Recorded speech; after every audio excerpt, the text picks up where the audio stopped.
अस्सलामु अलैकुम वरहमतुल्लाहि वबरकातुहू।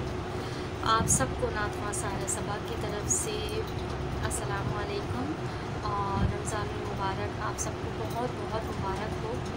अल्लाह पाक इस रमज़ान मुबारक के बाबरकत महीने में सबके दिलों की ख्वाहिश, दुआ, हाजात, मुराद अल्लाह पाक अपनी बारगाह में कबूल मकबूल फरमाए। और जो जिन जिन चीज़ से ख्वाहिश करता है परवरदिगार उनकी उन जायज़ ख्वाहिशात को पूरा फरमाए।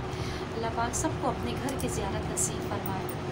और आप सबसे गुजारिश है कि मेरा यूट्यूब चैनल है सायरा सबा नातवा के नाम से है और इस्लामिक सिस्टर के नाम से, ऑल फीमेल नातवा के नाम से मेरे 3 चैनल्स हैं इस वक्त। तो आप सबकी सपोर्ट से अल्हम्दुलिल्लाह मेरे चैनल बहुत ज़्यादा जो है वो सब लोग, आप लोग लाइक भी करते हैं, शेयर करते हैं, कमेंट्स करते हैं। आप सबकी सपोर्ट है अल्हम्दुलिल्लाह। इसी तरह से आप लोग अपनी सपोर्ट करते रहिए और सायरा सबा नातवा के साथ रहिए और मैं भी आप सबको हमेशा शामिल रखूँगी। जज़ाकल्लाह।